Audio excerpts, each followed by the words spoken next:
Mark Levin here. After any presidential election, I take time to reevaluate my own financial investments. That's why I continue to invest in gold for help with my financial protection. When it comes to gold, I only trust Advantage Gold. They're a top gold company in America, and that's who I turn to for my own gold purchases. Call them now at 800-900-8000. That's 800-900-8000 for a free gold investment kit. And see if you qualify for up to $1,000 in free silver. That's 800-900-8000. And tell them Mark Levin sent you. Performance may vary. You should always consult your financial and tax professional.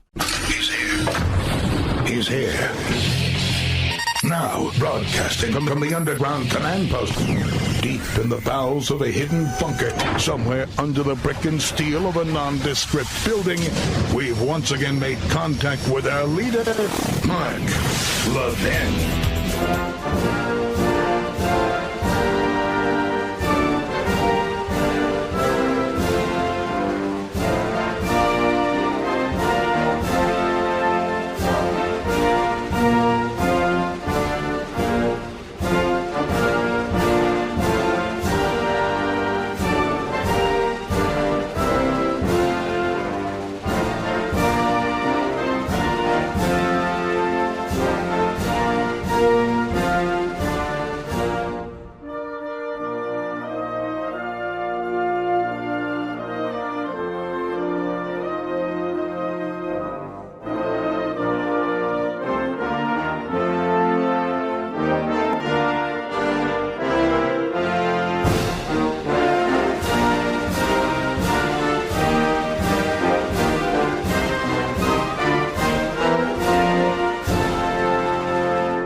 Levin here. Our number, 877-381-3811. Hello, 877-381-3811. Friday, we keep our foot on the gas pedal. We don't mess around over here. We have a good time. We continue to hammer away, and we shall do so. I'm going to start with something that is a little unusual for me. Charles Barkley. On some podcast called The Steam Room. Is that his podcast, or who knows, miss? Who even cares? Oh, it's TNT's. Well, then we care a lot. Not really. Charles Barkley on the Steam Room podcast. Now, he was a Kamala Harris supporter. He didn't like Trump, period. It's like our buddy Stephen A. He voted for Kamala Harris. I don't know how excited he was about it, but he had issues with Trump. And Stephen A. was on this program. What did he say? Okay, look, we lost. What are we supposed to do? He's the president. Show him respect. Give him a shot. But stop with all this screeching and crying and complaining. He's not Hitler. He's not a fascist. He'll do what he does, and he'll succeed or fail, and then there'll be another election. Charles Barkley's taken a very similar view. Now, you might say, well, why are you bringing up Stephen A. and Charles Barkley? Honestly, because I respect these guys. I grew up with Charles Barkley. I'm from Philadelphia. He was a 76er. He's a Hall of Famer. He's a great, great basketball player. Stephen A. Smith, to me, has a really sharp mind and analytical ability. We don't always agree. That's okay. You know, Clarence Thomas and Antonin Scalia didn't always agree. Two brilliant men who approached these issues in similar ways and came up with a different answer. It happens. It's okay. Aristotle and Plato didn't agree. The question is what journey you take to get to that end point. If you're just shooting from the hip, then I'm not interested. If you're actually thinking things through, you come up with a different answer, that's fine. We can debate it. We can disagree. But I respect it. And so here's Charles Barkley on the Steam Room this week. I guess it was today or yesterday. Cut 13, go. I want to congratulate President-elect Trump. Y'all won. Fair and square. I want to congratulate you. I want you to do the best for the American people because I got some numbers here. 75 million people voted for President-elect Trump. 71 million people voted for Kamala Harris. So it's not a contest in my eyes where I want all 75 and 71 million to be successful. They're all Americans. He's the president of the United States, and I wish him nothing but the best. But we lost. And I just want to say this to the Democrats, which I'm an independent who voted Democratic. Do me this favor. Shut the up.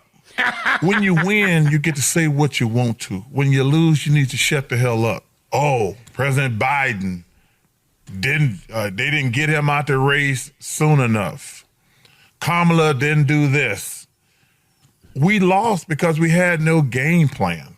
That's true. We still haven't solved the immigration problem. That's true. Have no viable answers. Never addressed inflation. It's true. Bringing all these stupid stars out. That's true. To rally the vote. What was that? Hey, I love Beyonce. What's bringing her out? That ain't gonna make me vote a certain way. Cardi B. I like Cardi B. That ain't gonna make me vote a certain type of way. You guys lost because y'all stupid. Come up with solutions.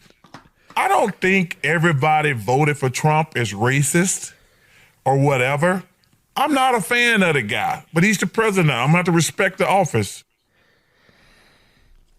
I want you to remember that, what he said, because a lot of people attack him. Look, I've been critical of him in the past, but look at the way he thinks. Listen to what he said. Put aside biases and prejudice. Listen to what the man said. And he's 100% right. They didn't have a plan on inflation. They didn't have a plan on the border. They were responsible for the border. They didn't give the people a reason to vote for them and gave the people 1,000 reasons to vote against them. And that's the truth. Now, here's the thing. He speaks the truth. I'm speaking the truth. Stephen A. is speaking the truth. Other people are speaking the truth. The media in so many parts of this country, whether it's CNN or MSNBC, whether it's shows like The View or these phony comedy shows late at night, they didn't get the message from the American people. They're still at it, day in and day out. Trash talking the American people. Trash talking them. And let me tell you something. They keep it up the next election, they'll lose even by a bigger amount. But I said this to you before here on Blaze, on Fox. These massive media corporations, whether it's Paramount with CBS, whether it's Comcast with MSNBC and NBC, whether it's Disney with ABC, I think it's Warner Brothers, but whatever it is, with CNN, I can look it up easy enough. Mr. Producer, will you Google that real fast? Who owns CNN? Whatever it is, if they don't get their act together, their rating, it is Warner Brothers. I have a mind like a whatever. So, yes, it's Warner Brothers. These big, massive corporations, they're called oligopolies. What's an oligopoly? It is a corporation that owns a number of other corporations, typically in other businesses. So they may not be in the business of news. They may be, they may not be. Fox is in the business of news, broadcasting, entertainment. But Disney's in the business of, having parks, having ships, having this, having that, a little bit more of an oligopoly. And then you have Comcast. Really, its business is almost a monopoly in cable. And then Paramount. They're in the movies, they're in all these things too, and so forth and so on. If they don't get their acts together, MSNBC is going to continue to hemorrhage. CNN is dead. As of right now, CNN is dead. They have no ratings. I went and looked at my ratings over the weekend. On Saturday night, just to give you an example, because I don't look at everybody else's, I'm looking at my ratings. It's the number one show, overall viewers, on Fox on Saturday morning, noon, and night, this Saturday. Massive numbers. Over 2 million. And I'm up against college football. I'm up against all kinds of stuff. But then I went and I looked at CNN and MSNBC's numbers. And you know what I saw, Mr. Producer? I crushed them combined by 4 or 5-fold. You could combine their audiences, and I beat them by 4 or 5-fold. Maybe more, but I think it was massive. Then you look at Sunday. Sunday Night Football has had a rebirth. It's very vibrant. It's fun to watch. It's great to watch. By the way, did you see what happened last night on Thursday Night Football, Mr. Producer? Ooh, I don't want to lose my Washington office, audience on WMAL. But my gracious goodness. My goodness gracious. Those Eagles are looking pretty hot. All right, let me move on. So here's the point. If you keep abusing your audience, they're going to leave you. And they're leaving them. It's the market system. It's the way it is. It's not a matter of having a different opinion and a debate and, look, I'm going to express my... No, when you have basically a cacophony, a chorus line of the same damn thing every day and every night, like you're spewing the Democrat Party talking points and the Marxist talking points and the jihadist talking point every night over and over. And then you're calling the people who don't agree with you racists and bigots. And people who are watching this stuff, what do you mean I'm a racist and a bigot? Because I disagree with you radical leftists? I'm a racist and a bigot? Or that if you vote for Donald Trump, you're going to get Hitler? Well, I don't see that we have Hitler right now. Does anybody else? So if you play your audience for suckers, if you think your intelligence is superior to your audience, you have no business being on TV or radio or anywhere else for that matter. Because most of the people I see ain't that smart, to be perfectly honest with you.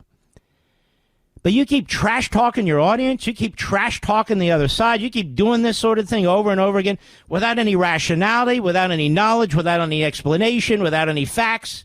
You just keep shooting from the hip over and over and over again. Nobody wants to hear that. To be honest with you, that's like being at the dinner table with a loudmouth who never shuts the hell up, the spaghetti dripping off their chin onto their shirt. You go, what the hell am I doing here? Nobody wants to hear you.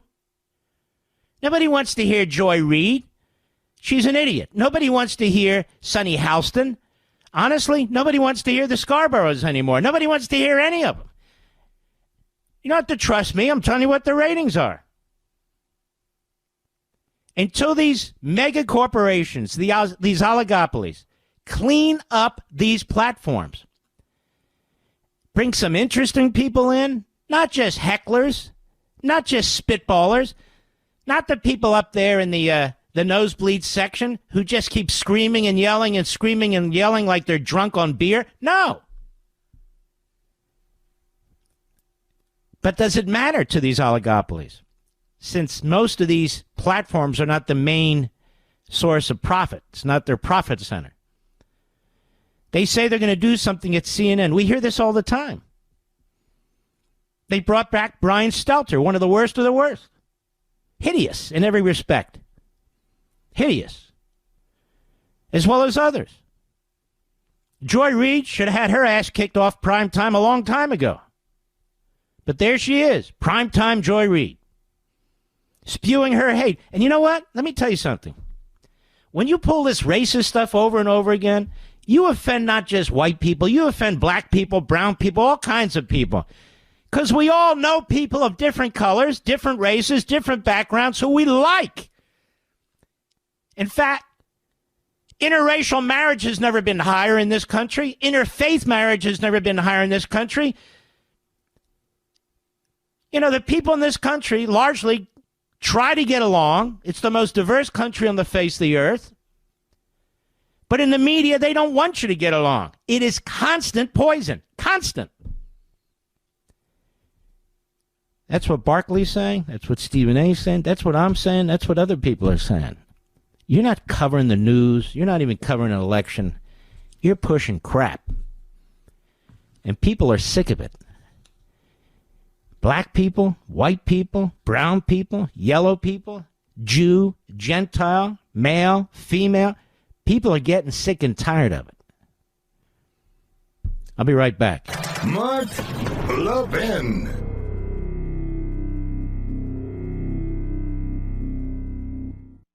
Did you see what the Federal Reserve did literally days after President Trump's victory? It lowered interest rates by a quarter. Do you know why it did that? It's worried about the economy. It's worried about the fact that jobs aren't being created. We're seeing all kinds of shifts in our portfolios, and it's important to stay aware. That's why I'm urging everyone to diversify and consider gold as one of your financial shields. Now, gold has weathered every kind of economic downturn throughout history. I want you to call Advantage Gold. They're the best of the best, folks. I've dealt with all of them. They're the best. They're my gold company. 1-800-900-8000. Get a free gold investment kit to see how you can get started with gold. I recommend Advantage Gold to anyone who's serious about protecting their wealth, and that's you. Call 800-900-8000 for your free gold investment kit, and you could even qualify for up to $1,000 in free silver. That's 800-900-8000. Call them now. Tell them Mark Levin sent you. You'll be very happy with them. Performance may vary. You should always consult your financial and tax professional.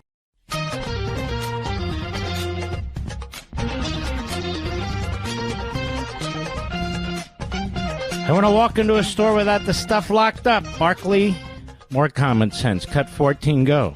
People want solutions. They want money in their pocket. They want the border secure.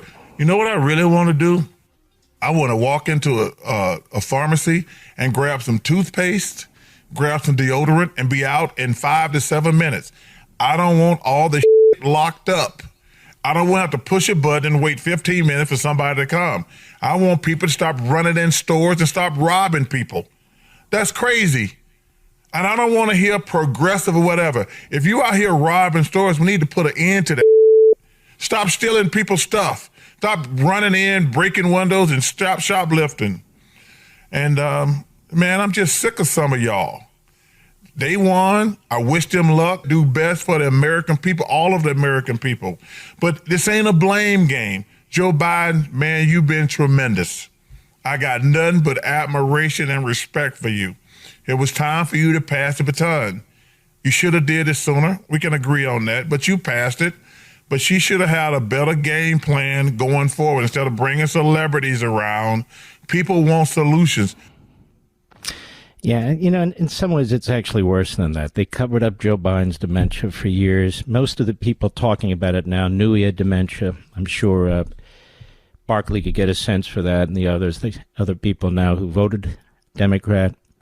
Certainly his party did, certainly Harris did. And so after the debate, it was obvious they had to broom the guy. The problem is, you don't do that in a democracy. All of a sudden, 14.5 million voters in the Democrat primaries are completely disenfranchised. And you don't have enough faith in the person you just picked to replace him, the party powerful in Washington, D.C., that you don't even have an open convention. Now, we've talked about this till we were blue in the face, brought it up here first. No open convention? What is this virtual convention stuff? You're voting before an actual convention, and you're doing that because you don't want any competition. So the strongest potential candidate you have, you don't even know who it is. They never have a shot because you've crammed this down. This is what they did. This is what they wanted to do. They just figured that Donald Trump was so vulnerable they can do whatever the hell they want to do. And that didn't work. And they spent over $1 billion. Over $1 billion. Blew it. They had nothing substantive to say. They had nothing positive to say. Nothing. He ran circles around them. No, I'm not going to keep analyzing this, but there are some people out there who deserve to be heard because of wise things that they're saying. But when we come back, I want to talk about Pete Hegseth and the character assassination campaign that's being unleashed against him. This guy is a combat veteran. He's a war hero, 2 Bronze Stars, among other things. He went to Princeton. I believe he went to Harvard, and he left there to go ahead and go fight. They're trying to portray him as some kind of racist. He doesn't have a racist bone in his body. Many of his colleagues were of different, backgrounds of different colors. Like he's anti-Muslim. He's not anti-Muslim. So the character assassination's going on. The markets are volatile. They're shooting up wildly only to drop without warning. The Fed just cut rates yet again, this time by a quarter point. Why? Because the Federal Reserve is not confident the economy is strong. In fact, last month only 12,000 jobs were created, all of them in the government. That's why I'm telling you again, diversification is crucially important. And diversification with gold is what I do. And the company I use, and I've used many, the best one is Advantage Gold. Call them now at 800-900-8000 for a free gold investment kit to see how gold Gold can help you diversify your investments and take advantage now. Now, gold has been helping to protect and grow wealth for people for thousands of years. And in these times, it can be more crucial than ever. When it comes to gold, I trust Advantage Gold. They're one of the top gold companies in America. They're who I turn to when I purchase gold. Call them now, 800-900-8000. Call 800-900-8000 now for a free gold investment kit to see how gold can help you with your investment portfolio, a.k.a. your bank accounts, your paycheck. And when you do, you could qualify for $1,000 in free silver. That's 800-900-8000. Folks, don't wait. Call them now, 800-900-8000, and tell them Mark Levin sent you. Performance may vary. You should always consult your financial and tax professional. Mark Levin, the great one. The great one, Mark Levin. Dial in now, 877-381-3811. So let's focus in on Pete Hegseth. So there is a clear campaign to destroy him, his reputation. They're throwing every kind of dart they can imagine, the usual racism, anti-Muslim, lack of experience, and so forth and so on. It's an amazing thing. So they're going to try and pick off a cabinet nominee here and there. But they want to pick him off because this is in the inbred military-industrial complex generals and admirals. I don't have anything against all generals and admirals, but there are generals and admirals out there. There are also federal contractors out there and others who do not want what's becoming a woke, massive bureaucracy at the Pentagon to be affected in any way. Just like every other department of the federal government. Agriculture, education, they get bigger and bigger and stronger, more and more ubiquitous. They don't want any changes. So you got a young guy like Pete Hegseth. He's written about what he wants to do. He's a brilliant guy. He's got brilliant ideas. He's got a lot of experience, more experience than many. More experience than many. Now, I'm going to talk about this tomorrow night on Life, Liberty, and Levin. I hope you'll watch, among others. But let's take a look. Who was John Kennedy's Attorney General, Mr. Producer? His first Attorney General. Now, I'm going to say this, which means and so others will regurgitate this. They'll pat themselves on the back of the head and tell you how smart they are. I don't need to regurgitate anything. I come up with my own thoughts. Let me be clear, very clear, as Kamala Harris would say. John Kennedy's Attorney General was Robert Kennedy.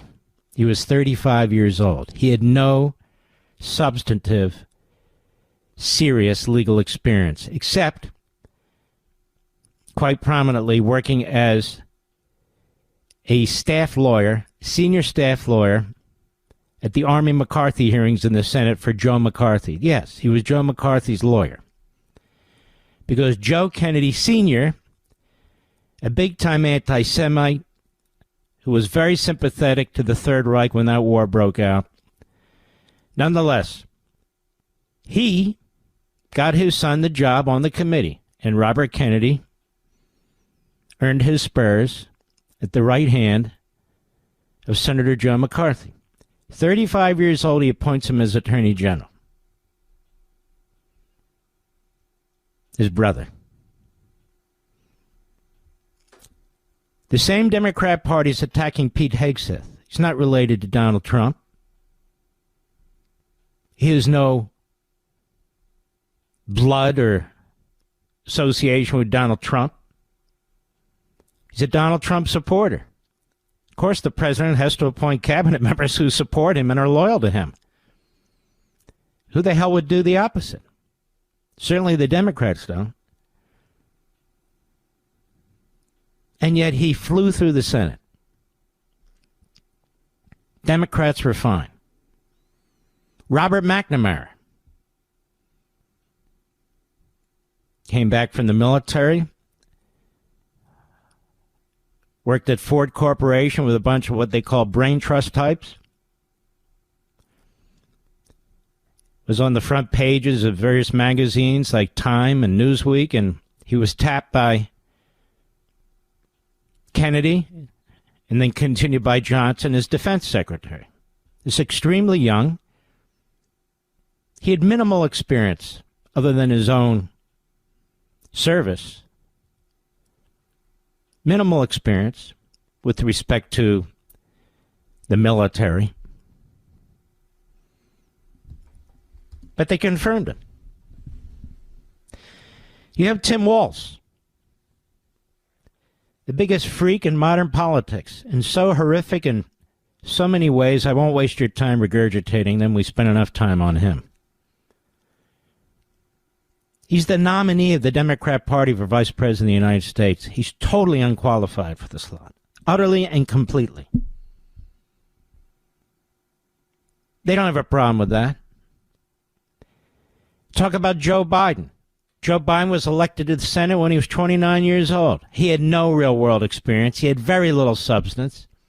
He threw in, when he got to the Senate, was sworn in at the age of 30, with the racists and the segregationists, and he was proud of it. Proud of it. Becomes the Democrat nominee president of the United States. And they attack Pete Hegseth? Seriously?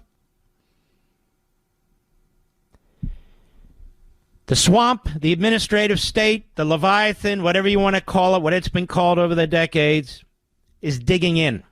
And they have their mouthpieces, they have their special interests in certain senators and congressmen, most of whom in the Senate were not up for re-election because 2/3 of the Senate was not up for re-election and didn't have to face you, the voters, this time.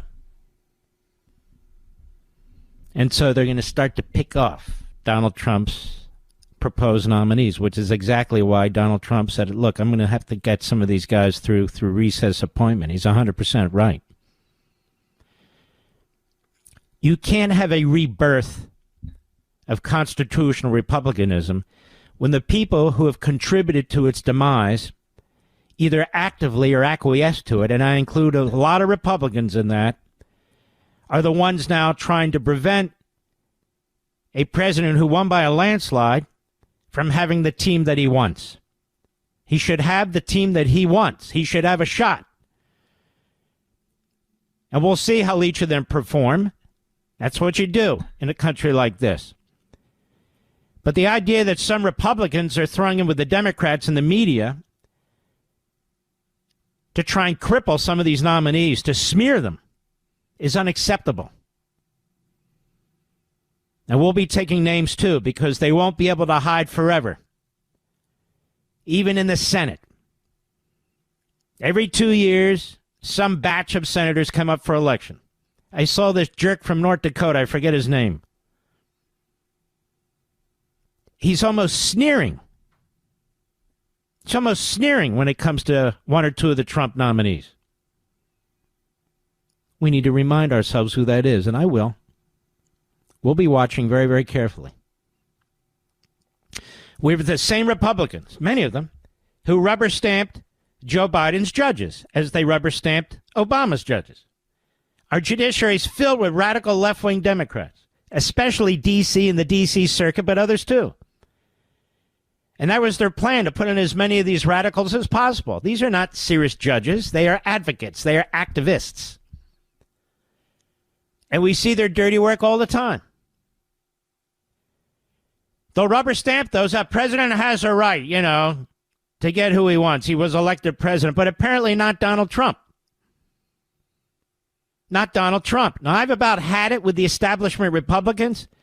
I am the conservative talk show host who made the distinction decades ago between the establishment Republicans and we, the constitutional conservatives. Nobody was using the phrase constitutional conservatives, and nobody was using the phrase establishment Republicans. As a matter of fact, National Review tried to admonish me. I think it was my buddy Rich Lowry. What do they mean by establishment Republicans? So I've spent years explaining exactly what I mean. Again, you can dust off Liberty and Tyranny. 15 years old. It's all laid out in there. None of this is new. The dug-in bureaucracy, which now they call the swamp. It's the administrative state. The idea is that the bureaucracy is passing laws and not Congress. Nobody elected the bureaucracy. It violates the separation of powers. Now you have the executive branch passing laws through the bureaucracy, through their departments. It's the greatest assault on representative government because Locke and Montesquieu, the two most important philosophers to the revolutionaries and then the constitutional period, made it clear the legislature cannot, must not delegate its authority to any one group or any other person because it violates, it breaks the connection between we, the people, and representative government. The Department of Agriculture doesn't represent us. The Department of Energy doesn't represent us. And when they issue regulations that have the penalty of law, whether it's imprisonment, whether it's fines, whatever it is, they've done so without our consent. They've done so without our knowledge. Tens of thousands of regulations every single year. We don't even know what they are. That's not representative government. That's not constitutional government. It's not in our Constitution. So you have individuals who are trying to figure out how to wrestle with this, how to grapple with this. Whether it's at the Defense Department, whether it's at the Department of Justice, wherever it is. They're trying to figure out the best way to deal with it. Musk, Ramaswamy. Yes, it has to be dealt with. They say they stand for democracy on the other side. No, they don't. They stand for a bureaucracy. They say they stand for the Constitution. No, they don't. Separation of powers. Delineated, limited authority to each branch. Federalism, where the states have power, where the feds don't have power. They don't believe in any of that. None of it.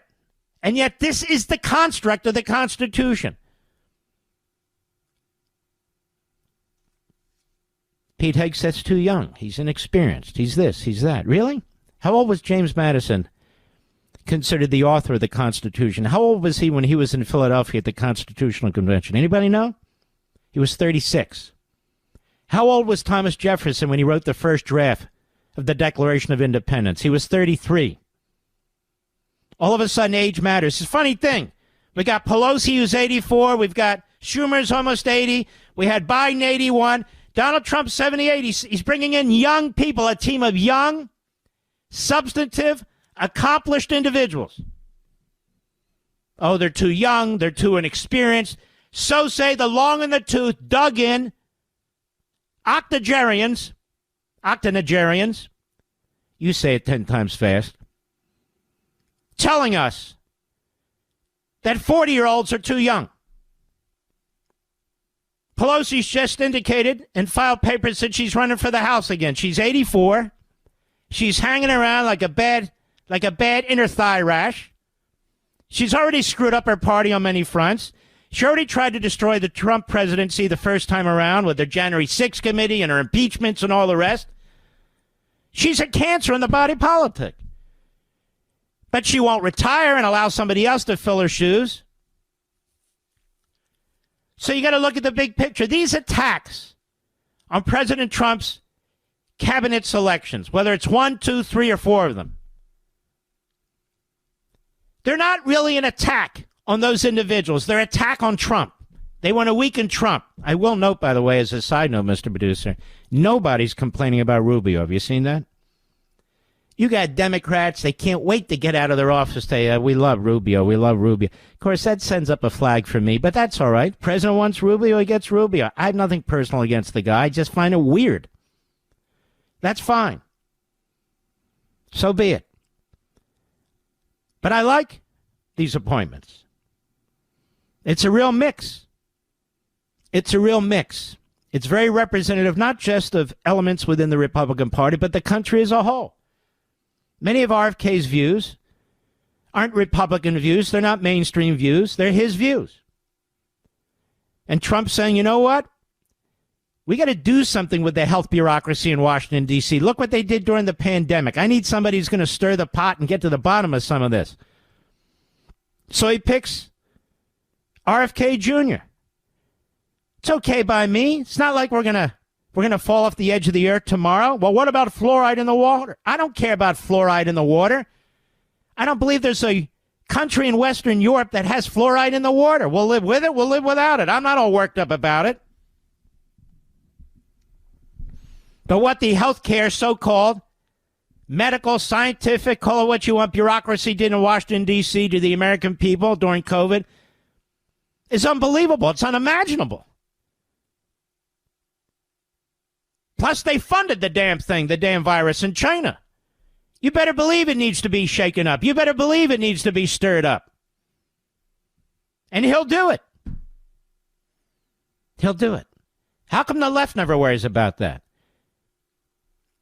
The Surgeon General, transgender, whatever her name was. Perfectly fine, no big deal. What's the big deal? They have one bizarro, one freako after another, and I'm not even talking about physical activities. I'm talking about what's between their ears, not their legs. In one position after another, you have the chairman of the FCC who just handed 220 radio stations to George Soros. Are they upset about that? Not in the least. They got their slip and fall Laura Mark Elias in Pennsylvania trying to steal an election from a Republican senator. Are they upset about that? No, they're happy about that. So I'm supposed to sit here and give a damn about what they have to say about Trump's nominees. Well, I don't give a damn about what they say, and I am sick and tired of the Republicans that go along with this crap. They didn't give us a landslide victory a week and a half ago. They're the problem, not the solution. I'll be right back. Mark Levin.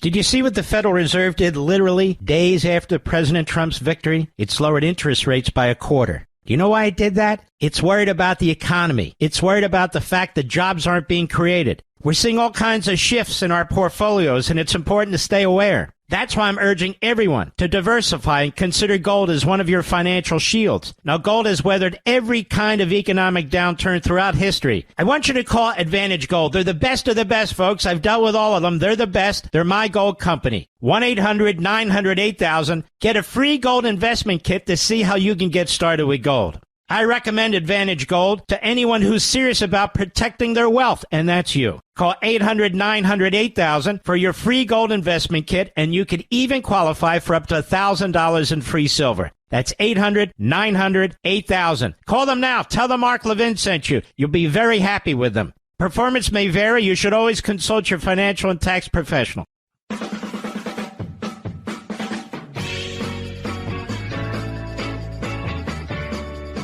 I'm just being honest with you. The economy is shaky. It's going to take time to fix this stuff. Donald Trump won't be sworn in for another few months. He's going to have to duke it out with Congress, including some of these Republicans. It is what it is. And that's why I'm not interested in a government position. Never again.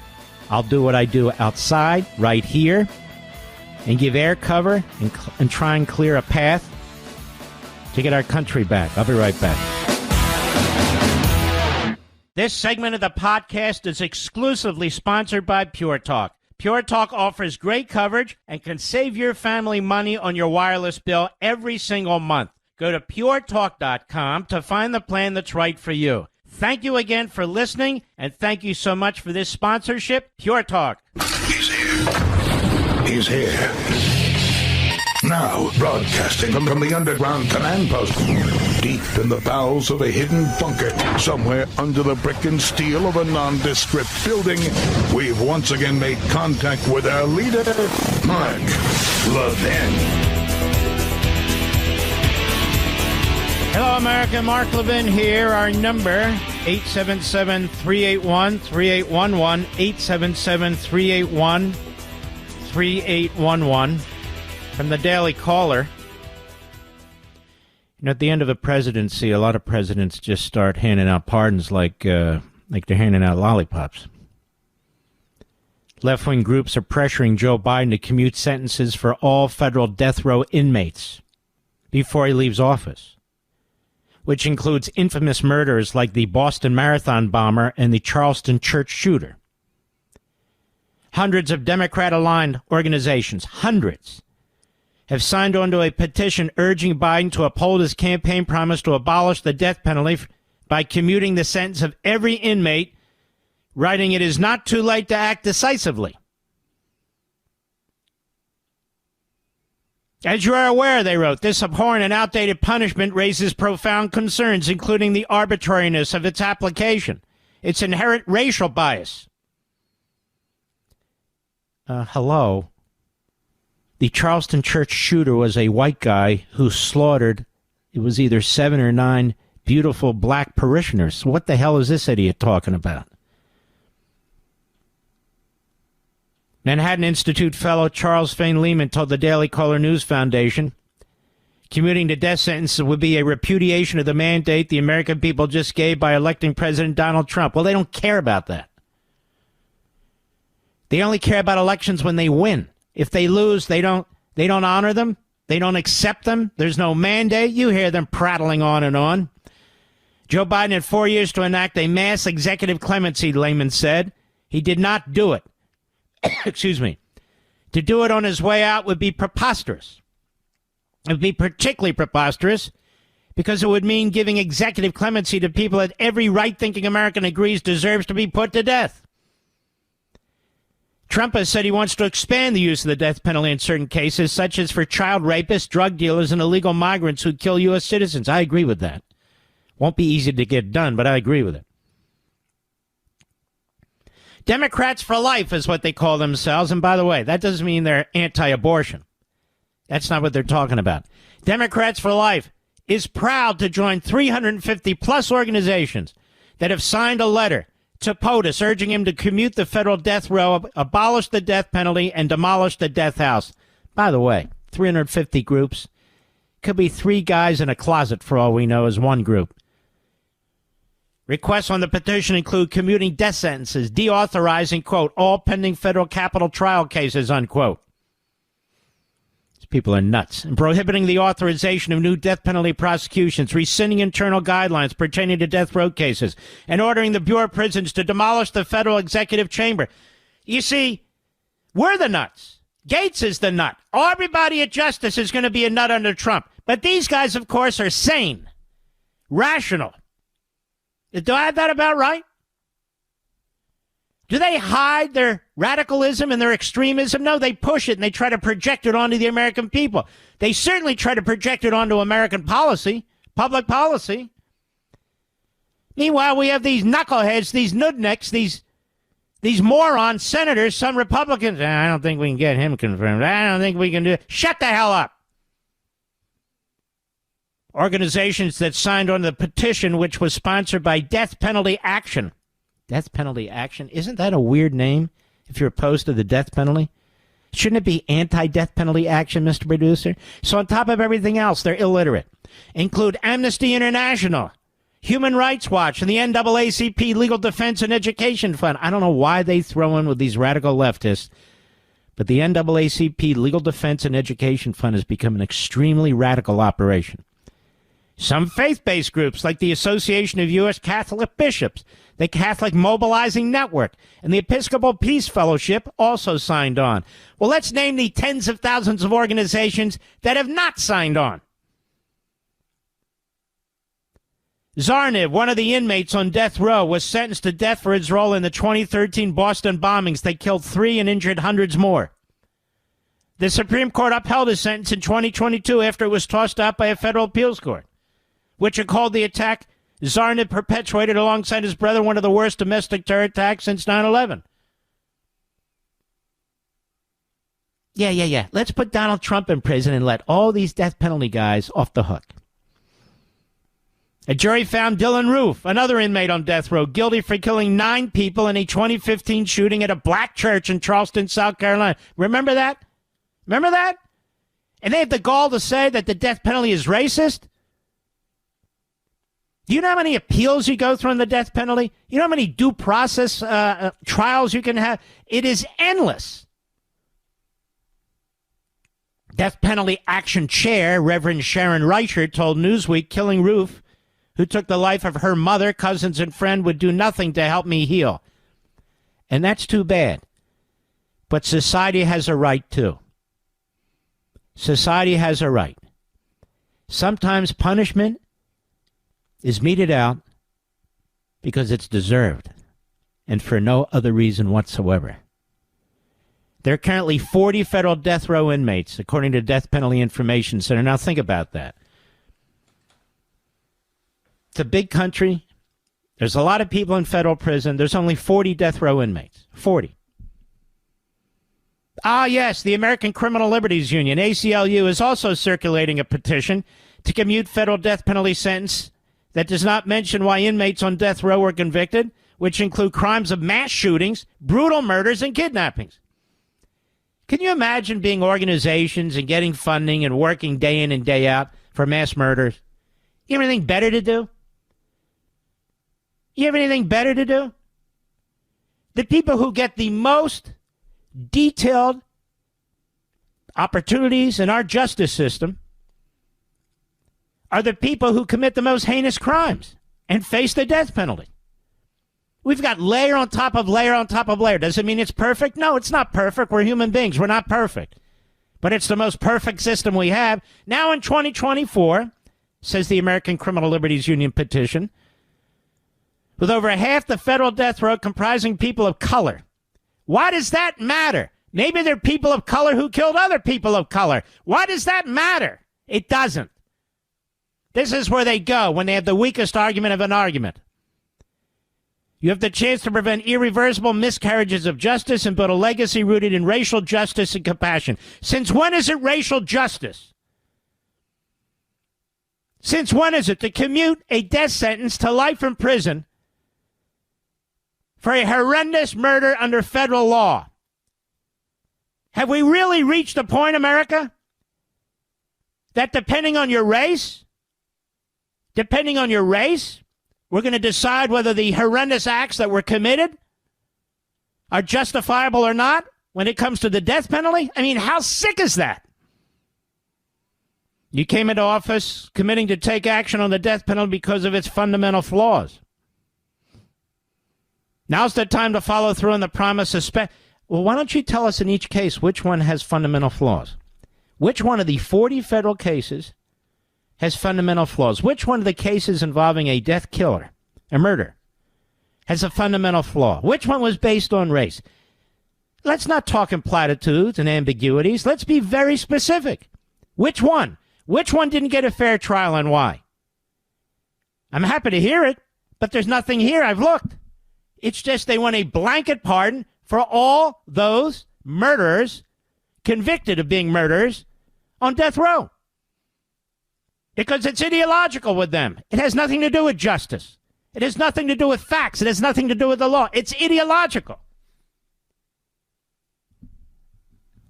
So that death penalty should be taken off the federal books. The border should be wide open so more killers can come into this country. Over 13,000 to be precise. The Venezuelan gangs that we never heard of 5 years ago, they're all over the damn place. Tennessee, they just testified they're in every city in Tennessee. Every city. MS-13's having a blast. You watch what's going on in our country. The lack of respect for human life, any human life. Pre-born or born, for that matter. In community after community. And here, these people are focused on scrubbing the death penalty from our books, which has only been applied 40 times at the federal level. 40 times. Sick. I'll be right back. Mark Levin.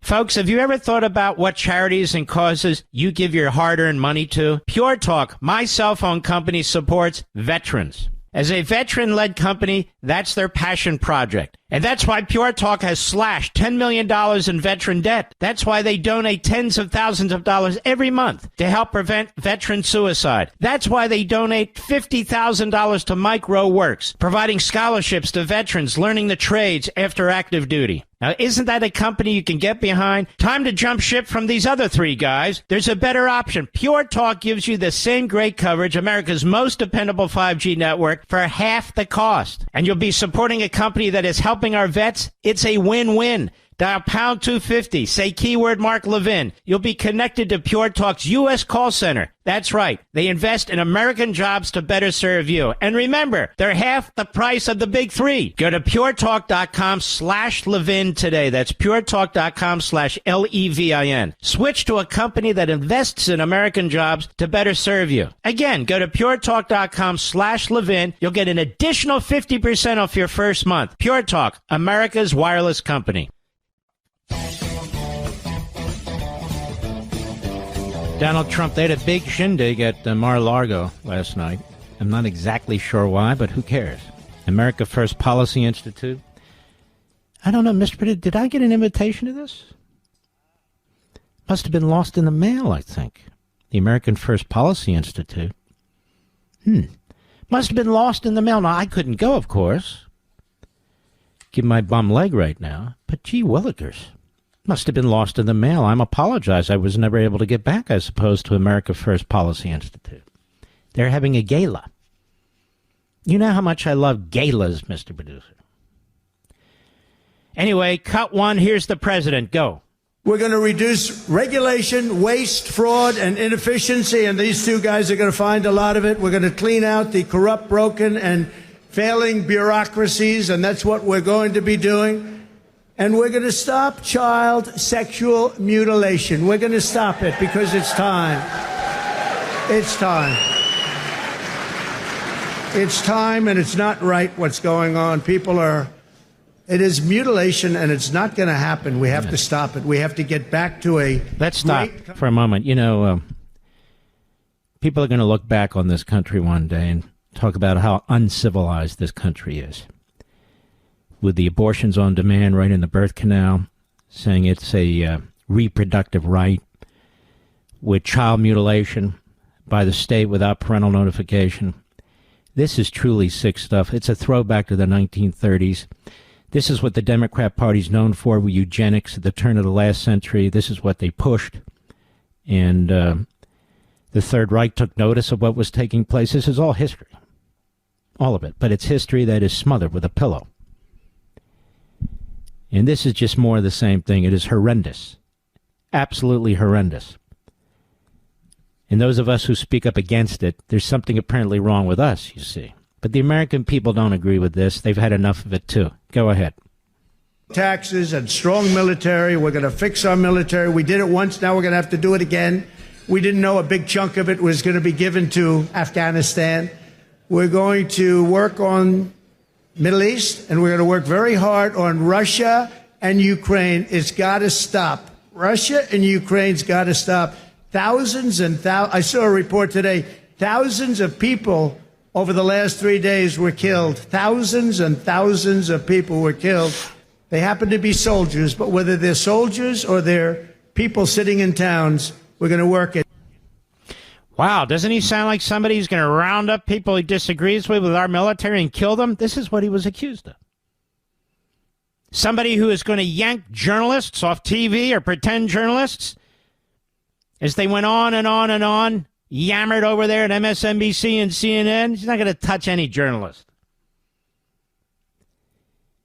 He's the one talking about humanity, while Joe Biden doesn't say a damn thing about all the women sold into sex slavery and all the children sold into sex slavery. Doesn't say a damn thing, he or Harris, about any of that, or the 325,000 missing unaccompanied minors. They don't say a thing. Trump's trying to secure the border. He wants to get rid of the Venezuelan gangs. He wants to get rid of MS-13. The hundreds of thousands of criminals that have been allowed into this country, almost 500,000 over the last several years. All kinds of criminals. He wants to remove them. And then we have Democrat governors who are saying, not through me, not through me, I'm going to block it. You have meatheads all over The View and TV saying, oh, that will include citizens. He can't deport citizens. They can leave on their own if they want to go with illegal alien family members. But that's up to them. They did this. They voluntarily created this situation. We didn't. But there's something wrong with Trump, you see. Not with the people who put us in this position. Not with the criminals in the... You know, I was watching this Riley trial today. Did you see any of this on Fox, Mr. Producer? Now, I didn't see, I guess online you could, the video of the police officer looking for, finding her body, trying to save her. She already perished, trying to move her. She was partly naked. They had to cut off her clothes in order to move her and all the rest of it. I had tears in my eyes just listening to this. This poor girl. Top of her class. She decided to become a nurse. She was transferring to another college. She would take a jog every morning on a path right near where she and 3 other girls live. She didn't get 10 minutes into this run when this piece of crap, this subhuman monster, he was on the prowl for a girl. He had his latex gloves on. He was ready to pounce. And he assaulted her. He killed her. She fought, apparently, hard. But shortly after she leaves her home and is jogging, she's dead in a horrific way. It's sick. It's horrible. We have enough homegrown criminals, don't we? We don't need to import more, do we? No, I don't think we do. And these criminals, these Venezuelan gang members, these MS-13 types and their ilk, they are vicious, brutal killers. They're like domestic ISIS killers. That's what they are. And they prey on people. And now these Venezuelan gangs, according to the Tennessee Bureau of Investigation, are in every town and city in the state of Tennessee. And let me tell you something, they're in every town and city in America. And we have to hear these dumbass Democrat governors, about a half a dozen of them, and these buffoons on TV. They're so worried about deportation. Deportation is what must happen. We don't know who's here. We don't know why they're here. You don't blame deportation on Trump. You should applaud him. You should praise him. You can blame it on the regime that's in power right now. They did this. They caused this. We've never seen anything like this in our history. The position has always been on immigration that the purpose of immigration isn't to provide support to the foreigner, to the alien. It's to improve American society. It's not to take the jobs of the American citizen. Our representatives are supposed to represent the American citizen. And if you want to participate in this fantastic society, there are ways to do it. Legal ways, proper ways, administrative ways. You get your ass in line, and that's how you do it. You don't get to self-immigrate, come into the country because you decide you want to come into the country. And yet the Democrat Party plays to this. They don't care about the country, the slavery, the missing children, the fentanyl. If they did, they would have done something about this. They caused it. And then wave around this phony bipartisan bill, which would have enshrined all of this and worse. Sick. These people are not going to go away. In the media and in the Democrat Party, they are plotting as I speak. They are plotting in the shadows. They have the equivalent of their political stilettos out. They're going to attack, undermine, sabotage. And we have to be prepared to confront them. I'll be right back. Folks, have you ever thought about what charities and causes you give your hard-earned money to? Pure Talk, my cell phone company, supports veterans. As a veteran-led company, that's their passion project. And that's why Pure Talk has slashed $10 million in veteran debt. That's why they donate tens of thousands of dollars every month to help prevent veteran suicide. That's why they donate $50,000 to Micro Works, providing scholarships to veterans learning the trades after active duty. Now, isn't that a company you can get behind? Time to jump ship from these other 3 guys. There's a better option. Pure Talk gives you the same great coverage, America's most dependable 5G network, for half the cost. And you'll be supporting a company that is helping our vets. It's a win-win. Dial pound 250. Say keyword Mark Levin. You'll be connected to Pure Talk's U.S. call center. That's right. They invest in American jobs to better serve you. And remember, they're half the price of the big three. Go to puretalk.com/Levin today. That's puretalk.com/Levin. Switch to a company that invests in American jobs to better serve you. Again, go to puretalk.com/Levin. You'll get an additional 50% off your first month. Pure Talk, America's wireless company. Mark Levin, America's tyranny hunter. Call in now, 877-381-3811. It's been a long time since we've had the chairman of the House Judiciary Committee on, Jim Jordan, but there is a lot to explore with him. He'll be on the program in hour 3. As I said, we keep our foot on the gas pedal around here. Sylvester Stallone, who I like a lot, was at the America First Policy Institute gala yesterday at Mar-a-Lago. Did I mention, Mr. Producer? Did we lose the invitation? Must have lost it. They wouldn't give me the back of the hand over there at the America First Policy Institute, would they? They must have lost it. Maybe we lost it here. We should check. There were literally like 1,000 people there. Now, Sylvester Stallone, I'm a big fan of. I'll tell you a story. I don't know. I've told you. I don't think I've told anyone else, Rich. I don't think. Not on the air. I went to this event, Palm Beach, a year or two ago, February. And I walk around and people come up to me. So delightful people. I want to thank all of you. The ones who hate me, they give me the glare across the hall, but they don't dare come up to me because I'm a lot bigger than they thought. Wait a minute, that guy's big. Anyway, so I see Sylvester Stallone, who's a fairly well-known artist. He's a painter. Frank Sinatra was a painter. Red Skeleton was a painter, and I can go on and on. But anyway, he's a very good painter. And I'm walking by and I'm looking, and I walk in and said, Mr. Stallone, I'd like to introduce myself. I know who you are. I watch you every Sunday. That's when I was just on Sundays. I'm a big fan. As nice as can be. As nice as can be. So it doesn't surprise me that he was at the America First Policy Institute gala yesterday at Mar-a-Lago. I didn't even know they were having that, Mr. Producer. And here's what he said. Cut 2, go. When I did Rocky, if you remember, the first image was a picture of Jesus, and it says Resurrection AC Club. I found a church that had been converted to a boxing ring. So the image pans down from Jesus onto Rocky being hit. And at that moment, he was a chosen person, and that's how I began the journey. Something was going to happen. This man was going to go through a metamorphosis and change lives, just like President Trump.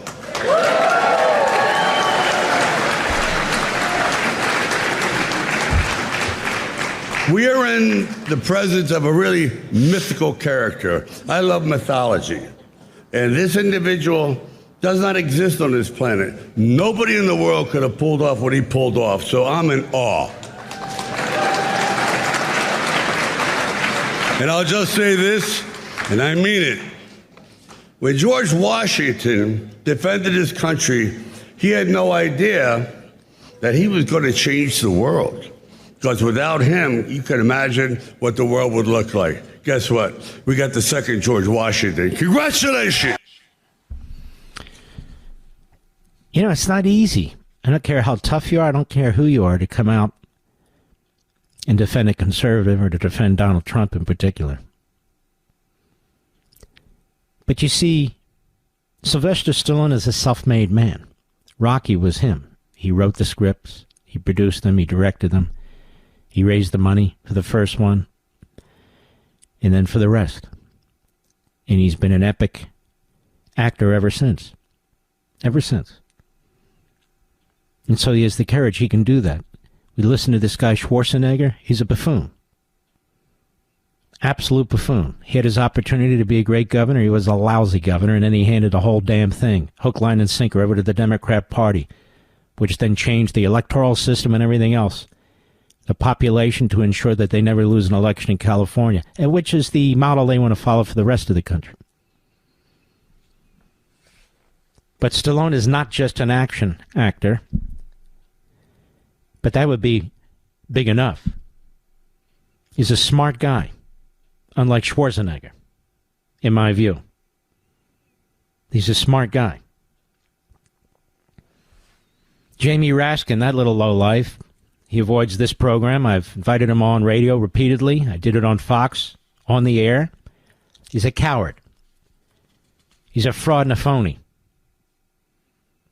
And there he is on CNN. You see, CNN keeps bringing the same reprobates on. MSNBC brings the same reprobates on. You know, there's 435 members when you have a full House of Representatives. There's a lot of Democrats you can choose from, a lot of Republicans you can choose from.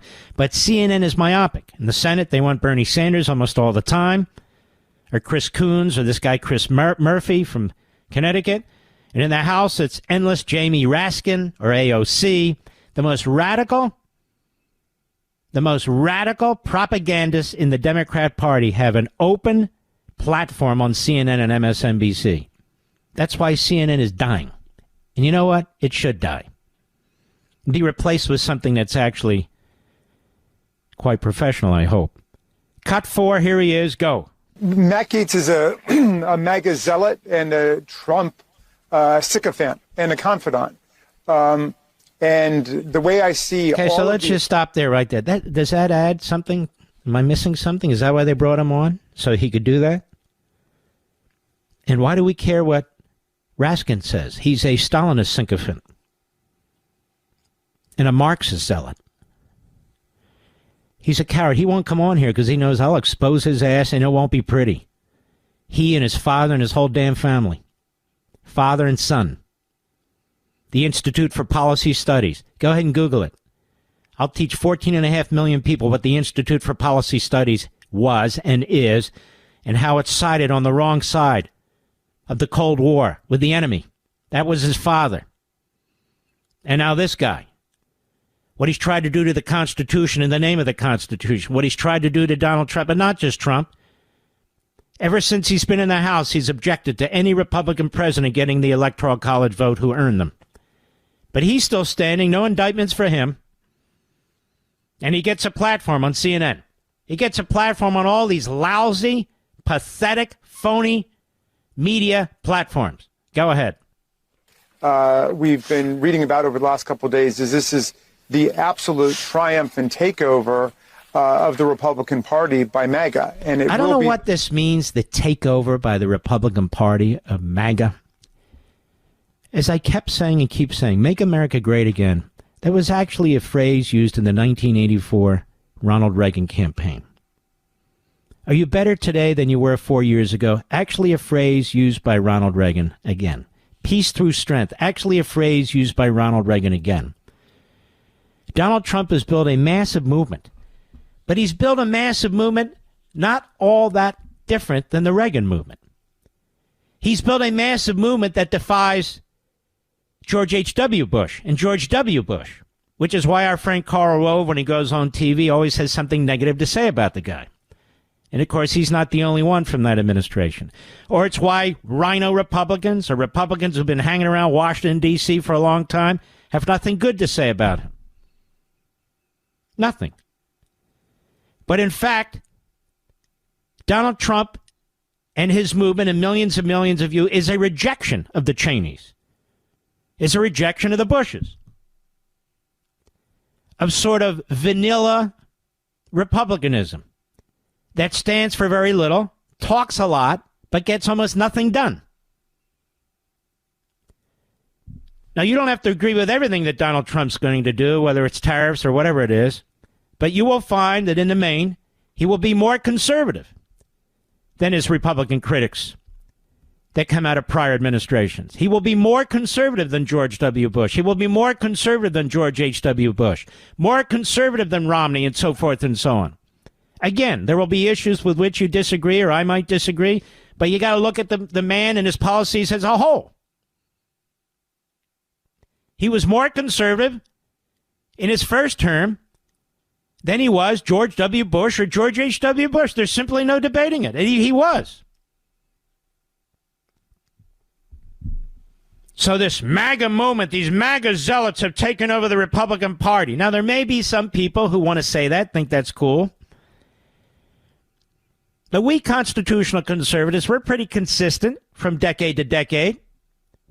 There may be little differences here and there over time because we learn and we learn to make decisions based on knowledge, to adapt. But our core principles are the same.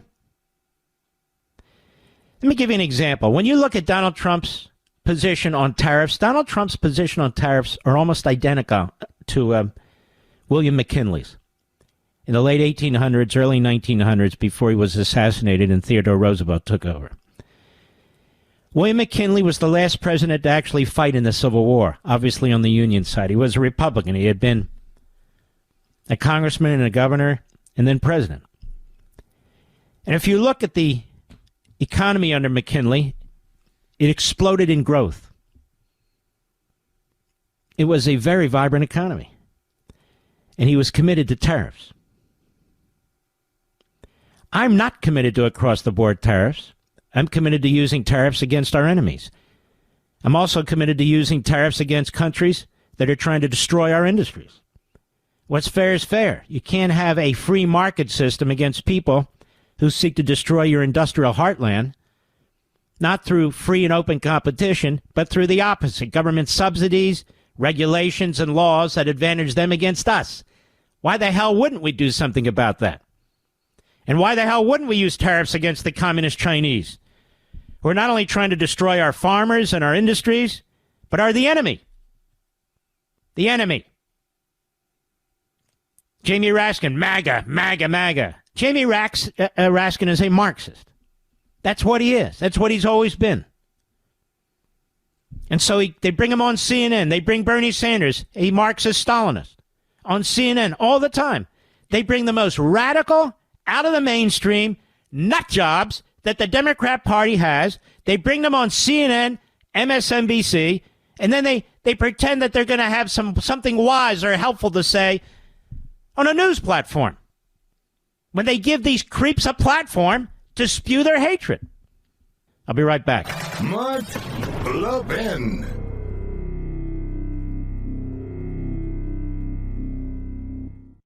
Folks, have you ever thought about what charities and causes you give your hard-earned money to? Pure Talk, my cell phone company, supports veterans. As a veteran-led company, that's their passion project. And that's why Pure Talk has slashed $10 million in veteran debt. That's why they donate tens of thousands of dollars every month to help prevent veteran suicide. That's why they donate $50,000 to Micro Works, providing scholarships to veterans learning the trades after active duty. Now, isn't that a company you can get behind? Time to jump ship from these other three guys. There's a better option. Pure Talk gives you the same great coverage, America's most dependable 5G network, for half the cost. And you'll be supporting a company that is helping our vets. It's a win-win. Dial pound 250. Say keyword Mark Levin. You'll be connected to Pure Talk's U.S. call center. That's right. They invest in American jobs to better serve you. And remember, they're half the price of the big three. Go to puretalk.com/Levin today. That's puretalk.com/LEVIN. Switch to a company that invests in American jobs to better serve you. Again, go to puretalk.com/Levin. You'll get an additional 50% off your first month. Pure Talk, America's wireless company. I must say the Philadelphia 76ers kind of suck. I don't follow basketball as closely as many people do, but Eagles are doing great. The Phillies collapsed. The Flyers are doing okay. Rest of the country saying, Mike, why do we care? Good point. Good point. Point taken. Credit card debt hits record $1.17 trillion, the New York Fed research shows. Collectively, this is a record, as you can imagine. People are bleeding credit card debt. Many of you are, which is why I constantly talk about American financing. Collectively, Americans owe a record $1.17 trillion on their credit cards, according to a new report from the Federal Reserve Bank of New York. Still, credit card delinquency rates improved in the most recent quarter. Yeah, that's because people are wising up. They're getting rid of them, and they're moving over to refinancing of their mortgages at a very low rate in order to use some of that money to pay off these credit cards. Collectively, Americans now owe $1.17 trillion on their credit cards. Credit card balances rose by $24 billion in the third quarter of 2024. They're 8.1% higher than a year ago. That is enormous. And there's another report out that this annual deficit is massive. It's going through the roof. So we have the deficits going through the roof. We have credit card debt. I mean, this is an equation for disaster. That's what it is. And they can try and put a smiley face on this stuff. There's no smiley face to put on this. Jobs are not being created in the private sector for American citizens. I mean, they knock a quarter point off the interest rates. That's not going to move a damn thing in terms of the macro economy. We're in a period of stagflation. I don't need government bureaucrats to tell me. I don't need TV economists to tell me. You're in a period of stagflation. That is, growth is de minimis. Job growth is de minimis or non-existent for the private sector, and it's the private sector that's the engine of our economy, not government and not illegal aliens. The stock market's coming down. It'll go up. It'll come down, but it's not a pretty sight. And the value of the dollar is going to be continue to be tested as time goes on. The cavalry, in the name of MAGA, has come just in the nick of time, Raskin. You little rat think. I'll be right back. He's here. He's here. Now, broadcasting from the underground command post, deep in the bowels of a hidden bunker, somewhere under the brick and steel of a nondescript building, we've once again made contact with our leader, Mark Levin.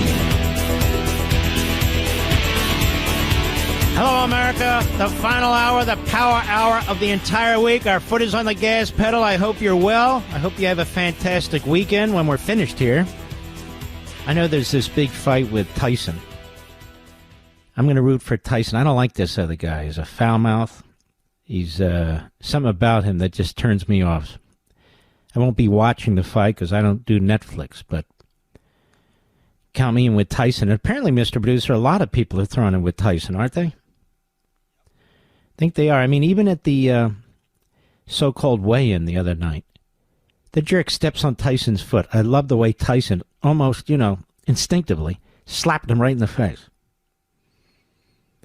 But just, the guy is lacks class. I'm old enough to remember Muhammad Ali. He would taunt these guys. He'd make fun of them, but he would do it in a very classy way. He wouldn't step on somebody's foot or stuff like that. It's just ridiculous. New York City Mayor Eric Adams is on The View today. I don't know why anybody goes on The View. I guess you like the view of the pathetic. And there he is. And by the way, yes, count me among those, and I said it earlier on, these indictments against him are ridiculous. They're just pathetic. Upgrades his flights and so forth. Doesn't the U.S. Attorney's Office have something better to do? I mean, it's really ridiculous. Look, you don't have to like Adams. Maybe you do like Adams. I call him as I see him. Period. These charges are ridiculous. But anyway, here we are. Here he is on The View with Sarah Himes. Who is she? How the hell do I know? Anna Navarro. She is a Republican turned Marxist Islamist and so forth. Cut 7, go. He suggested at times using the National Guard to target the enemy within, and key members of his last He never suggested using the National Guard to target the enemy within. You're taking phrases, you're putting them together. You don't even know what the hell you're talking about. That enemy within phrase comes from a speech that Abraham Lincoln gave. Was he a racist too? Was he a tyrant too? You're so stupid. You sit there at The View with the collective IQ negative 73. It's ridiculous. And there are enemies within. Of course there are. That's why we have police forces. That's why we have an FBI. That's why we have a marshal service. That's why we have all kinds of stuff. Yes, there's enemies within.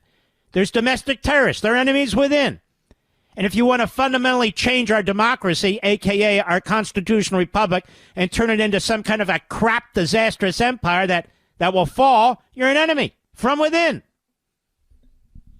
Anyway, let's start at the top with Sarah Himes, whoever the hell that is. Go ahead.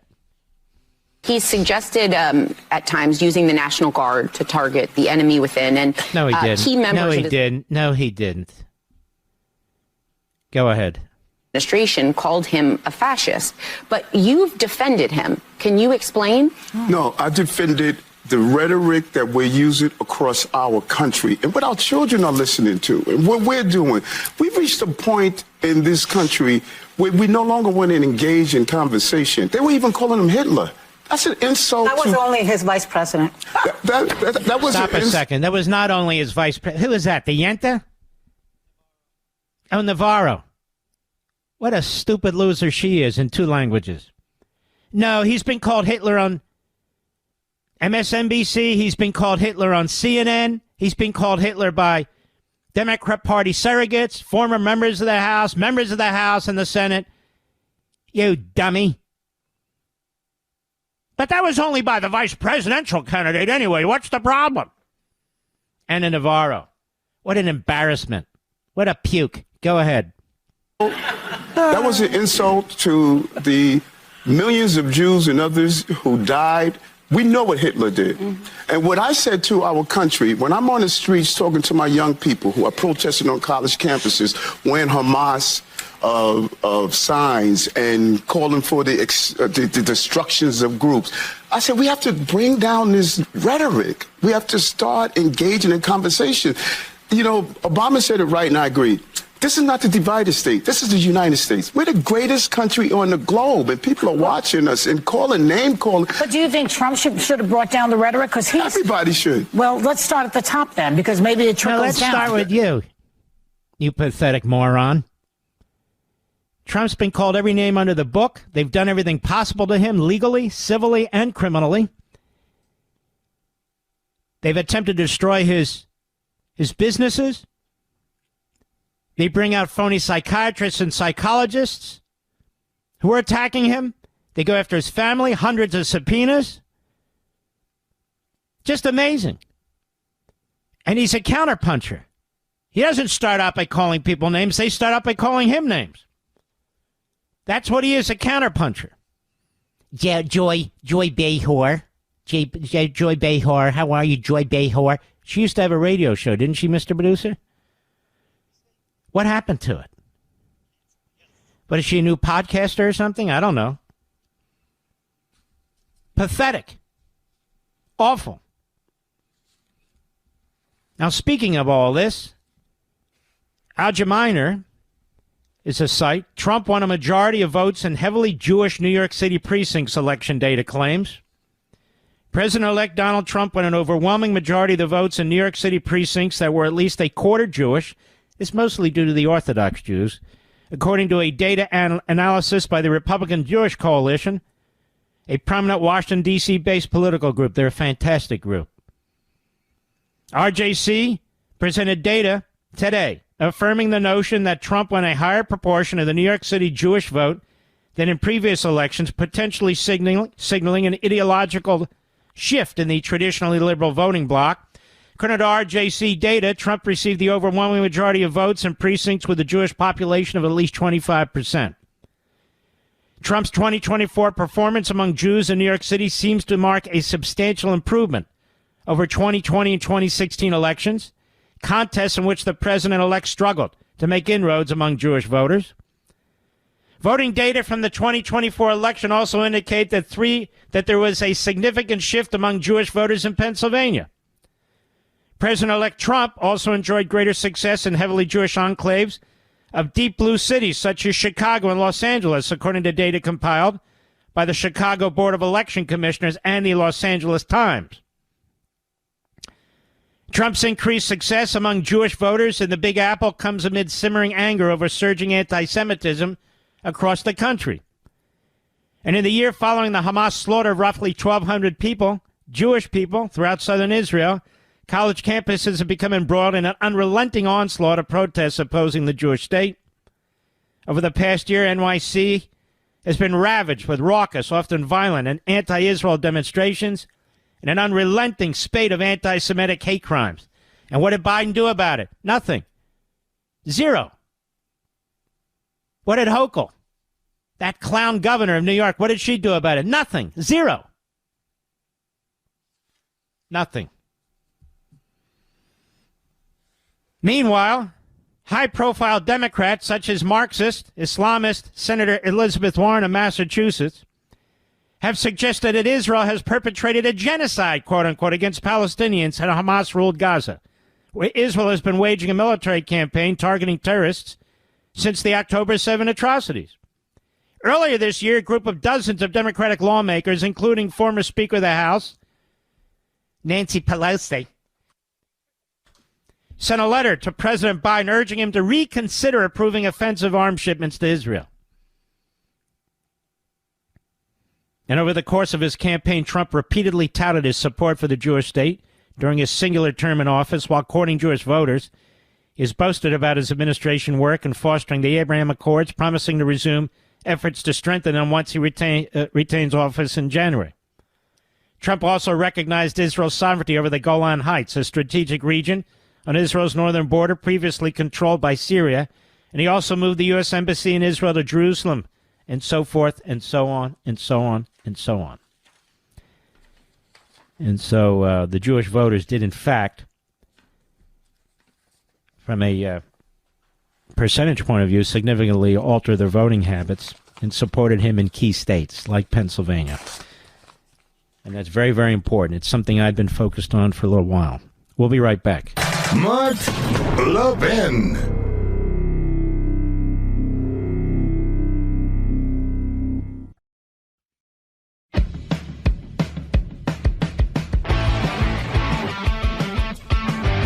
You know, it's been a while since our buddy Jim Jordan's been on the program, chairman of the House Judiciary Committee. How you been, Jim? I'm doing fine. How are you feeling, brother? I'm okay. You know, you were a world-class wrestler. Did you ever know anybody who ever tore their tendon, their right quad tendon? I tore 100%. Wow, man. That's serious. Crazy. Yeah, no kidding. No kidding. So I've been stuck in this one place for like 2.5 months. They had operated on. Anyway, I'm not whining, even though I am. Yeah. Jim, you're going to be very busy over there in the House Judiciary Committee. I don't mean for confirmations. That's on the Senate side. Yep. But you're going to have efforts made, aren't you, by the Democrats on your committee and in the House to try and control the Department of Justice, control the people who are appointed there, control the agenda there, and go on the attack every time they disagree. I mean, I've seen this 1,000 times. When I was there with Meese and Reagan. Yeah, no, they're definitely going to do it. And we saw a few years back when President Trump first gets in office, they're making up things about kids in cages, which was all baloney. Obama's the one who put in the cages in the first place. So they'll have those kind of things. But we just got to do what we told the American people we were going to do. We said we're going to secure the border. We said we're going to get this economy moving, reauthorize the tax cuts, put in place common sense energy policy, and then continue our work on making sure these agencies actually serve we the people instead of being weaponized and functioning in a political way and coming after the American taxpayer. So that's why I'm so encouraged by President Trump's selections. He's putting forth nominees who understand we need a smaller government, more freedom, and agencies that actually work for the taxpayer, not against the taxpayer. One of the things you did immediately is you notified the Department of Justice not to destroy any records related to the unconstitutional rogue prosecutor and his activities, Jack Smith. How confident are you that they're not destroying stuff? By the way, if they do, it's a violation of the Presidential Records Act, ironically enough. And if there's anything classified, it's a violation of the Espionage Act. Yeah, very true.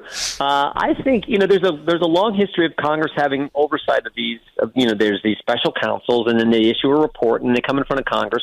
Well, Jack Smith's gone away. I assume he's going to do some kind of report, but we just wanted to put him on notice. Hey, preserve everything. After all, one of your lawyers, one of the guys working for him, this guy Jay Bratz, looks like was running off to the White House after he's working for Jack Smith. Well, we want to know what was going on there, and also maybe just as importantly, Jay Bratz, the one who said to one of the defendants' lawyers, hey, we didn't know you were a Trump guy, and we know you're interested in this judge position. I mean, that's as a lawyer, Mark, you can't say that stuff. But it's called blackmail. So Jim,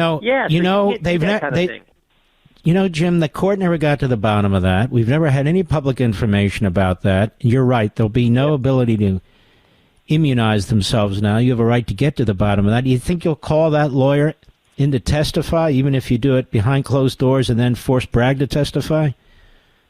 Yeah, that's what we're looking at. We just want to see what these documents are. So we get President Trump gets sworn in, the new administration, you get the new head of the Justice Department. We think we'll get this information, and then you go from there. But, yeah, we always say everything's on the table to get to the facts, to get to the truth, and hold people accountable as best we can in the legislative branch for actions they took.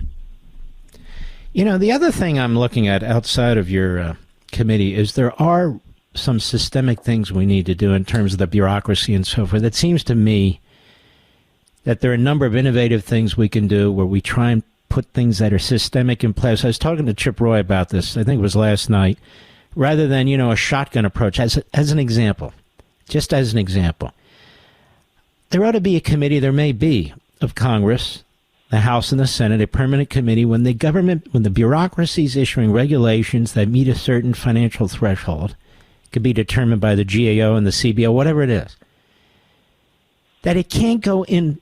They can't institute it on their own without Congress having, let's say, up to 6 months to look at it. And if Congress has to vote it up or down, and if Congress doesn't vote, it's dead. Yeah. That concept is similar to the REINS Act, but you're exactly right. Where you have substantial type of regulatory, rules and regulations come forward that are going to impact the economy in a huge way. Mm-hmm. The people who are directly elected by the American citizens should have a final say on that. So I totally support that concept. I think it's one of the things we should pass early. Like, we all get sworn in on the 3rd. I think we should pass a number of things between the 3rd of January and the 20th when President Trump gets sworn in. Pass the H.R. 2, the border security immigration bill. Pass that, even though it can't get 60 votes in the Senate, go ahead and pass it. Pass the REINS Act. Pass the common sense energy policy. Pass those things and start showing the country, this is what we're for. If the Democrats in the Senate want to vote it down, okay, but then take as much of that as you can, and a lot of that you can put in the reconciliation bill, which is the vehicle that allows you to get around the 60-vote hurdle and actually get it done for the American people. We got to stay, you're 100%, we have to stay on offense. We have to push real serious. I mean, even the Penny Act from long ago, people don't know what we're talking about. It's a steady, slow, but real reduction in spending every year over a 10-year period. And this was recommended by a moderate Democrat, of which there are very few these days. Things like that, we ought to be pushing. Yeah, just constantly be on the agenda, be on offense.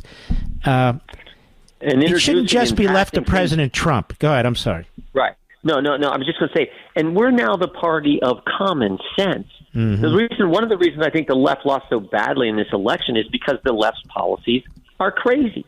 I mean, not all Democrats are crazy, but the left that controls their party is. Sarah Huckabee Sanders said it best a year and a half ago when she said the divide in America today is normal versus crazy. And you can go down the list. It's crazy to defund the police. It's crazy not to have a border. It's crazy to let non-citizens vote in our election. It's crazy to tax unrealized gains. It's crazy to let a spy balloon fly across the country and then shoot it down. I mean, you could just keep going. So we're the party of common sense.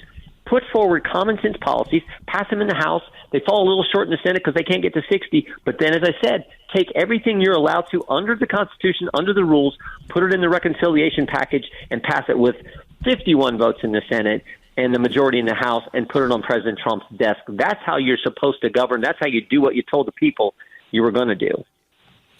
It's going to be a lot easier, even with a 3-4, whatever number majority you have in the House, a Republican Senate, a Republican president, to actually try to get things done. They do have the filibuster in the Senate. Now, unlike them, they were going to eliminate it to rush everything through. I assume the Republicans will not. But doesn't that demonstrate in and of itself the difference between the two parties and the ideologies? Yes, it sure does. And also, I'll tell you what else does, is the left keeps talking about President Trump's going to seek retribution for the people who came. Did he do it his first term? Yeah. The only people who use politics as the basis to be weaponized and these agencies to be weaponized for political reasons and go after their opponents is the left. And they did it to President Trump, and they did it to so many other people. They do that. What we do is say, no. I've been fighting against this political retribution concept for clear back to when they went after the Tea Party 12 years ago. So we're not the party that does that, because we believe, and you say it better than anyone, we believe in the Constitution. Jim, if you don't mind, I know it's Friday. Hang on for a little bit. We're going to carry over the break. A lot more questions. Sure. We'll be right back. Mark the pen. The thunder on the right. Call in now. 877-381-3811. Welcome back, America. We're here with our friend Jim Jordan, chairman of the House Judiciary Committee, a good friend of ours. Jim Jordan, have you noticed any change in attitude of the Democrats since the election? I mean, they're going to moderate a little bit, or they still got the bomb throwers?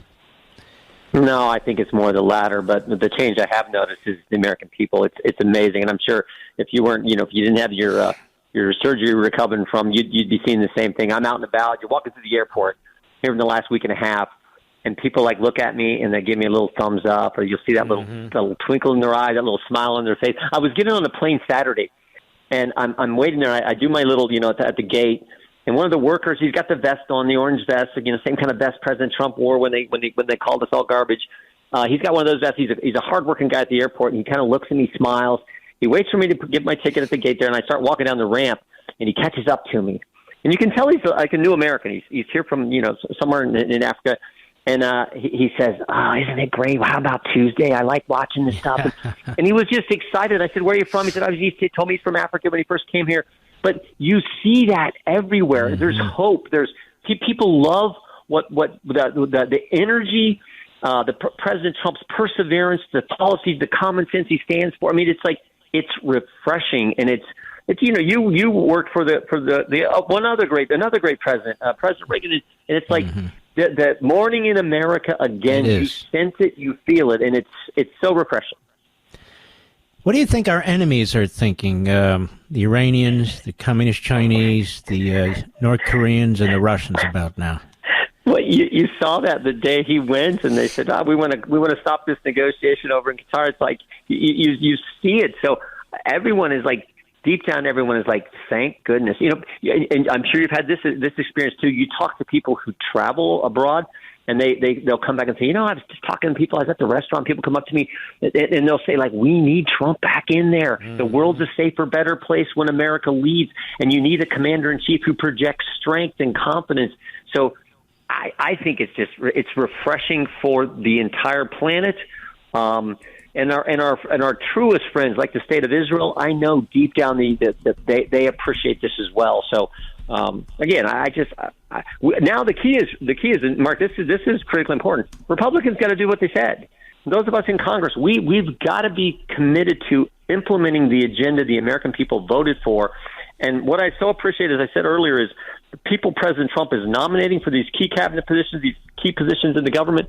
They understand the voters want an attitude in the government, an attitude that says serve the people, not this swamp attitude and everything else we've seen around here with Biden and Harris. Mm-hmm. You're 100% right. How about the Republican caucus? Totally different attitude, I imagine. Yeah, they got a spring in their step, I'm guessing. Sure do. I mean, we had this week. You had all the freshman class in, a bunch of new members and all, and they're excited. I feel President Trump came and spoke to our entire conference the other day. He did a great job, as he always does. There was the kind of energy you need, and frankly, the kind of energy that Americans aren't wimpy, sissy losers. Americans are winners. They want a winning attitude. They see that right from the top. That you feel that sense right now about. There's a reason we're the greatest country ever, and there's a lot of reasons for it, but it sure helps when you have a guy who's commander-in-chief who understands how great this country is and what we need to get done. I spoke earlier in this program, and I'm going to talk about it Saturday on Life, Liberty, and Levin. I'm a little tired of these Republicans in the Senate who buy into what the reporters say, and they're about to pick off one or two or three of his nominees. This is his team. This is who he wants. Yeah. Go ahead and get them through. If they do something wrong or bad once they're in, that's a whole different story. Give the president who he wants. He made promises. He won in a landslide, and this is who he thinks he needs. Give him his team, correct? Yep. Yes, he won every single swing state. He won 30 states. He won the popular vote. He won an electoral college landslide. He did something Teddy Roosevelt couldn't do. This is a mandate. He won the Senate. We kept the House of Representatives. Let's allow the president to put in place the people who are going to. And you know what? I know one thing. The individual he selected for Justice Department. Do you think Matt Gaetz is going to say, "Oh, it's okay for the DOJ to investigate moms and dads at school board meetings. It's okay for the DOJ the FBI to write a memorandum in the Richmond field office that says if you're a pro-life Catholic, you're an extremist"? No way. So we want people with that kind of attitude across the government who are, again, fighting for we the people. It's kind of hard to take a party seriously that nominated Tampon Tim to be vice president of the United States, don't you think? Yeah. I will never understand that selection. I just won't. Just from a purely political standpoint, what they were thinking, what Vice President Harris was thinking, I just don't get it. But anyway, I don't think it mattered who she picked. I think President Trump was going to beat whoever they put up. It was we had something we very seldom get in American politics, Mark. We had back-to-back administrations running for the top job, and you could do a direct comparison. And they couldn't run on their record because their record was pathetic. They offered no vision, and what they did is attack our nominee and then call all his supporters fascist, racist, garbage, deplorable, whatever they called us. And it turned out the American people said, well, we don't like that, and we really liked what President Trump gave us just a few years ago. We want that back. And he won again, as we said, in a landslide. I don't think they've learned a damn thing, and their media haven't learned a damn thing. Over at MSNBC and CNN, they're just hammering away. I'm thinking to myself, you're so out of touch, but the problem is you drive this poison in our system, our cancer in our politics, the media. It's like they're the point of the spear, aren't they? Yeah, it's the good news is that people see through it, and we have good people like you who are out there telling the truth. But I've said this for, a couple of years now. The left has a template. The left tells a lie, pick your lie. Trump colluded with Russia. The big media reports the lie. Big tech amplifies the lie. And then when you tell the truth, they call you a racist or they call you a fascist or whatever. And then pretty soon your position proves accurate. But by that point, they're on to the next lie. And they just repeat the cycle. But thank goodness we got a point where suddenly the American people said, no, we're not believing the lies anymore. And here's the other great thing about this election. This new coalition focused on defending the First Amendment and free speech rights. I mean, no one would have predicted you'd have Donald Trump, Elon Musk, RFK Jr., and Tulsi Gabbard on the same team. But they are because they care about the First Amendment, for goodness sake. And it's that's refreshing as well. And your state of Ohio finally knocked off this guy Brown, who's about as left-wing as they come, and you got a great new senator, don't you? Yeah, he's a good guy. We were for him early in the primary. Bernie's a great guy. We campaigned with him around the state, and he is a good man. Talk about the American dream. His family came here as an immigrant family from South America. They achieved success in the car business. He worked his tail off. He wanted to help give back to his country, and he ran a great campaign. And that race was called early. I mean, he beat Sherrod Brown early, and it was a great campaign and a great guy who's going to make a great senator. Now, you run the House Judiciary Committee. Are you concerned by the openly illegal efforts in Bucks County to try and steal that senatorship from Dave McCormick and hand it to Bob Casey? I'm very concerned. And by the way, I campaigned a lot with Dave. Dave called me up a year ago, and we got to talking. And he told me he was a very, very good high school wrestler, captain of the West Point wrestling team.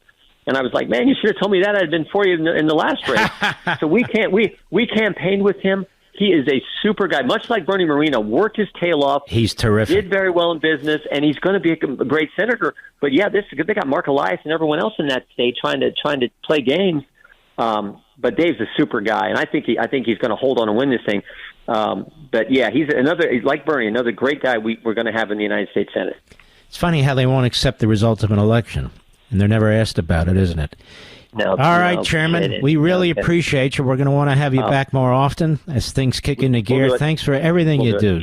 You're a good man, Jim. Thanks for all you do. You're the one defending the Constitution, too, so we appreciate that. God bless you. God bless you, brother. You take care of yourself. He's a great guy. I'll be right back. Mark Levin.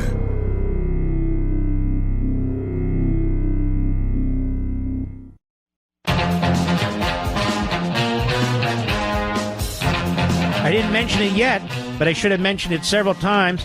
Life, Liberty, and Levin, two brand new big-time programs. Saturday night, 8 p.m. Eastern Time. Sunday night, 8 p.m. Eastern Time.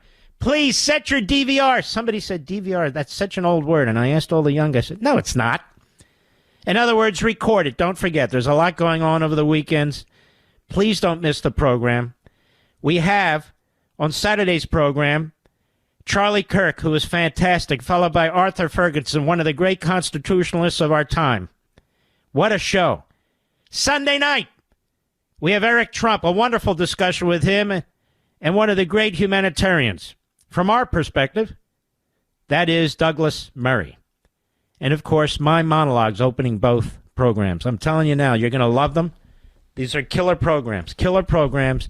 Please check it out. 8 p.m. Eastern Time, Saturday, 8 p.m. Eastern Time, Sunday. Set your DVRs or whatever you use to record it as well. I know you're not going to want to miss it. We go to America every Friday in honor of you. Here we go.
wonderful weekend, folks. You earned it. Great Patriots. You saved the country.